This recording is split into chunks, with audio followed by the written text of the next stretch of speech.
Наш прошлый выпуск был посвящен установке блокировки в редуктор заднего моста. Мы продолжаем готовить автомобиль, и сегодня поговорим о такой немаловажной составляющей любого внедорожника, как грязевая резина. Здесь и все за и против, я решил заказать шины по интернету. И вот день доставки настал. Так, прошло около месяца, и наконец-то настал тот момент, когда пришли наши колеса. 31-я резина BF Goodrich Matte Terrain. Почему наш выбор пал именно на этот вариант, спросите вы? Наш ответ будет простым. Это более универсальный вариант из тех, которые присутствуют на рынке.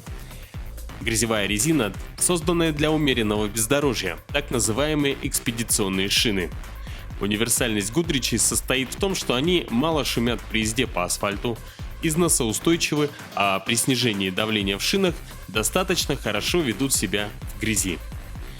Если вы собираетесь брать более агрессивную резину, то вам стоит, например, посмотреть в сторону таких моделей, как Silverstone Extreme, Simex Extreme Tracker или Jungle Tracker, ну и, конечно же, Bogger.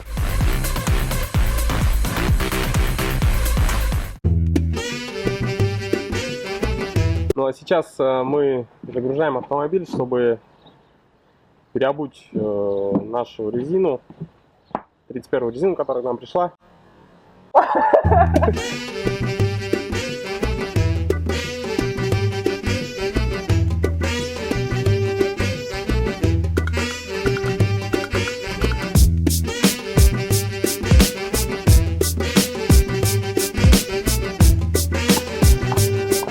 Литье ленса регулятор с вылетом минус 20, радиус 15. Все это совсем скоро будет на этом автомобиле.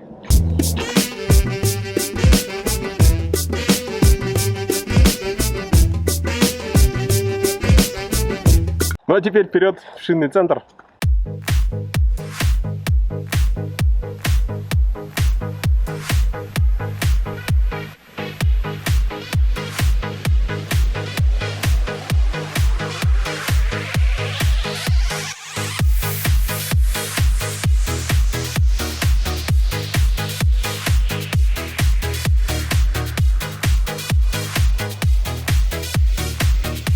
Так как нет однозначного мнения, что же лучше для бездорожья, камера или бескамерка, мы решили ничего не усложнять и использовать бескамерный вариант.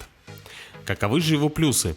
Главное достоинство бескамерной шины – это длительное сохранение давления при проколе, а следовательно безопасность.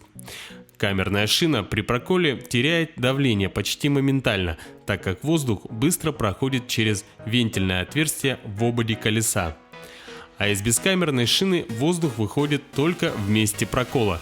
И если дыра не слишком велика, например от гвоздя, то давление теряется очень медленно. Что касается бездорожья, а на бездорожье, как правило, снижают давление в шинах для увеличения площади контакта с грунтом, и, как следствие, камера внутри шины имеет свойство проворачиваться, что может привести к уходу или разрыву соска камеры. Мы решили также отбалансировать колеса, хотя делать это на грязевой резине и не обязательно, ввиду малых скоростей. Но напомним, что у нас достаточно универсальные шины, и поэтому для скоростной езды по асфальту мы решили подстраховаться.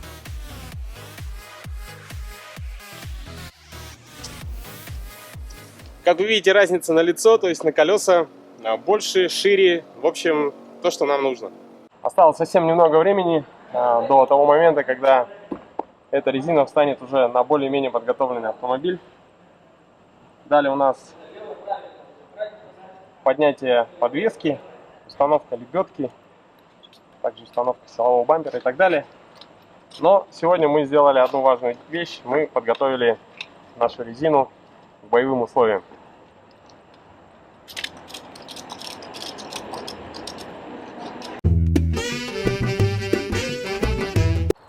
Итак, сегодня мы будем устанавливать колеса, уже готовые колеса на автомобиль. У нас здесь 5 баллонов, ну и, соответственно, будем распределять их мы по количеству грузиков, которое было прицеплено во время балансировки. Если много грузиков, то, соответственно, на зад, а наперед у нас идут колеса с меньшим количеством груза. Ну и, соответственно, самое большое количество, у нас есть один такой баллон, пойдет на запаску.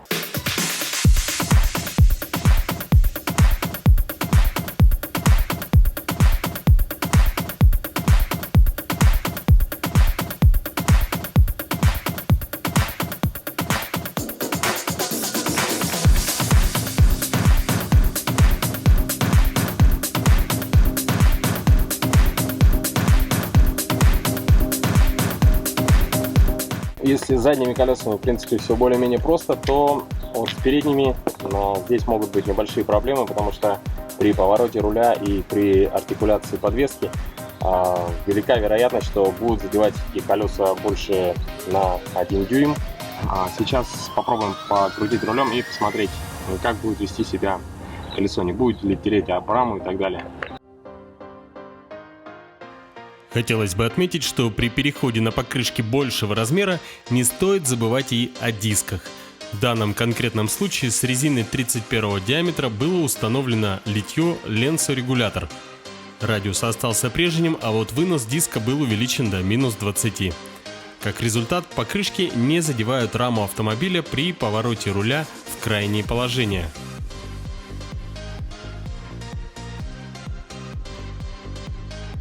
Что бы хотелось сказать в заключение.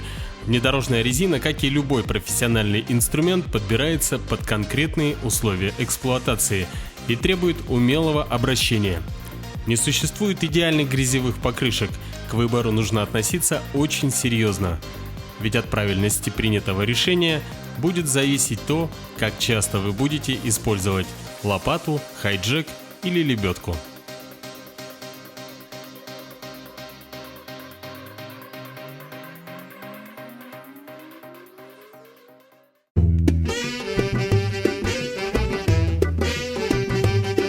В этом выпуске, дорогие друзья, вы увидите небольшой репортаж от весеннего кубка по трофи-рейдам Республики Саха-Якутия Yamaha Trophy Raid. Вы прибыли к месту назначения. В то время как готовится наш автомобиль для участия во внедорожных соревнованиях, мы в качестве зрителей приехали на Yamaha Trophy, а именно на второй этап GPS-ориентирования. Место старта традиционно было объявлено за день до соревнования. Это делается во избежание предварительного ознакомления с трассой участников ориентирования. Второй этап проходил в окрестностях поселка Пригородный. Прибывшие участники получили координаты точек, которые им предстоит взять, проходят техкомиссию и затем объявляется старт. Стартуют участники в определенном порядке по классам участия. Класс зависит от типа транспортного средства, а также уровня его подготовленности. Традиционно первыми стартуют мотоциклы и квадроциклы, затем автомобили класса стандарт. Как можно понять из названия, это стандартные внедорожники с минимумом переделок.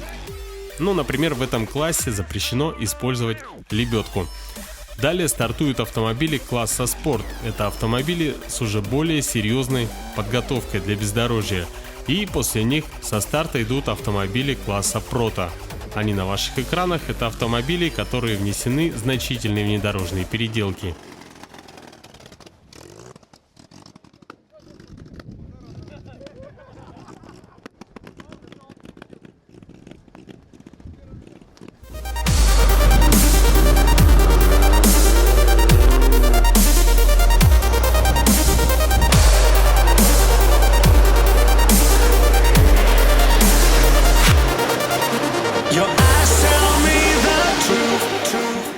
Вообще отличная трасса, хорошие точки.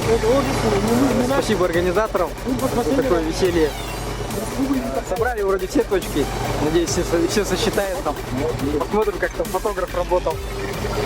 По времени вроде бы финишировали первыми. Посмотрим, какой результат будет. Там видно будет.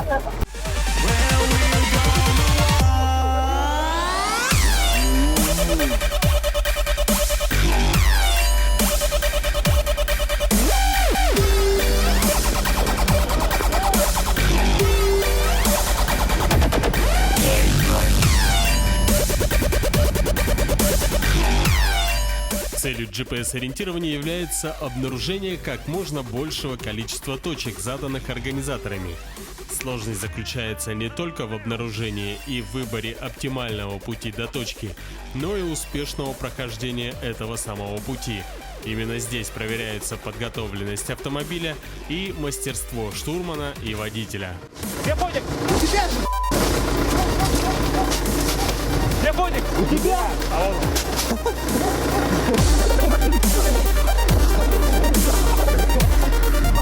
Память! Ладно, память! Для того, чтобы точка считалась засчитанной, необходимо ее сфотографировать таким образом, чтобы в кадре был один из участников экипажа автомобиля и непосредственно сам автомобиль. Обязательное условие: одна рука должна находиться на точке, вторая на корпусе машины.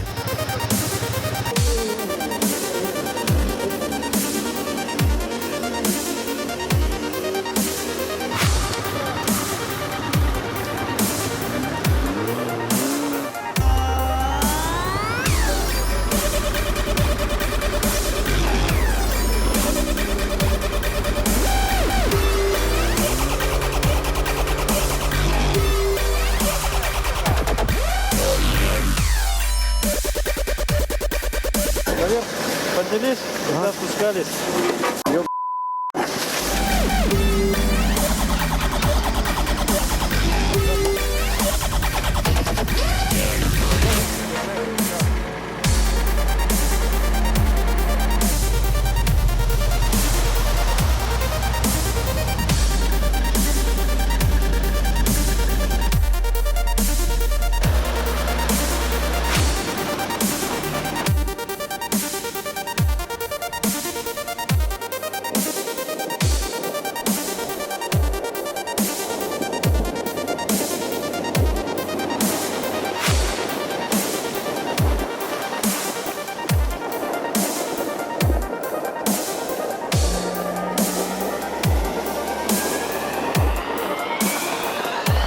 Компания Темир Стройсервис предлагает полный спектр услуг в области строительства на основе металлоконструкций. Строительство, монтаж, установка и доставка.